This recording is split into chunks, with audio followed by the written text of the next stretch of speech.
ലോകകപ്പ് ഫുട്ബോളിൽ ആവേശം ഇരട്ടിയാക്കി ഇന്നത്തെ മത്സരങ്ങൾ. ബ്രസീൽ, US, പരാഗ്വേ, മൊറോക്കോ എന്നിവർ നിർണായക വിജയങ്ങൾ സ്വന്തമാക്കിയപ്പോൾ ഗ്രൂപ്പ് ഘട്ട പോരാട്ടങ്ങൾ കൂടുതൽ കടുപ്പമായി. ഫിലാഡൽഫിയയിൽ നടന്ന മത്സരത്തിൽ 5 തവണ ലോക ചാമ്പ്യന്മാരായ ബ്രസീൽ ഹെയ്തിയെ എതിരില്ലാത്ത 3 ഗോളുകൾക്ക് തകർത്തു. മാത്യൂസ് കുഞ്ഞയുടെ ഇരട്ട ഗോളുകളും വിനീഷ്യസ് ജൂനിയറിന്റെ ഗോളുകളുമാണ് ബ്രസീലിന് കരുത്തായത്.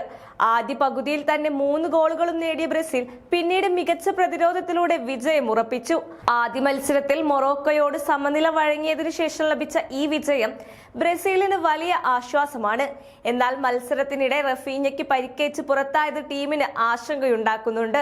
ഗ്രൂപ്പ് ഡിയിൽ ആതിഥേയരായ USA-യും വിജയക്കുതിപ്പ് തുടർന്നു. ഓസ്ട്രേലിയയെ എതിരില്ലാത്ത 2 ഗോളുകൾക്കാണ് അമേരിക്ക പരാജയപ്പെടുത്തിയത്. ആദ്യ ഗോൾ ഓസ്ട്രേലിയൻ താരം കാമറൂൺ ബോർജസിന്റെ സെൽഫ് ഗോൾ ആയപ്പോൾ രണ്ടാം ഗോൾ അലക്സ് ഫ്രീമാൻ ഫെഡറിലൂടെ നേടി.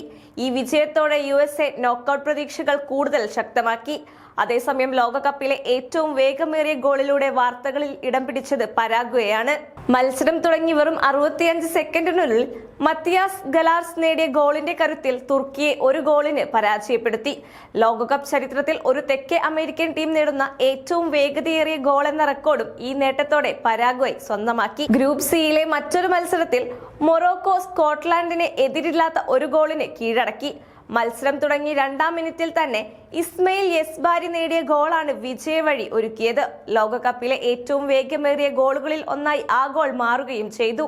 ഇതോടെ ഗ്രൂപ്പ് സിയിൽ ബ്രസീലും മൊറോക്കോയും തമ്മിലുള്ള പോരാട്ടം കൂടുതൽ ആവേശകരമായി. ബ്രസീൽ 4 പോയിന്റുമായി മുന്നിലെത്തിയപ്പോൾ മൊറോക്കോയും ശക്തമായ വെല്ലുവിളിയായി രംഗത്തുണ്ട്.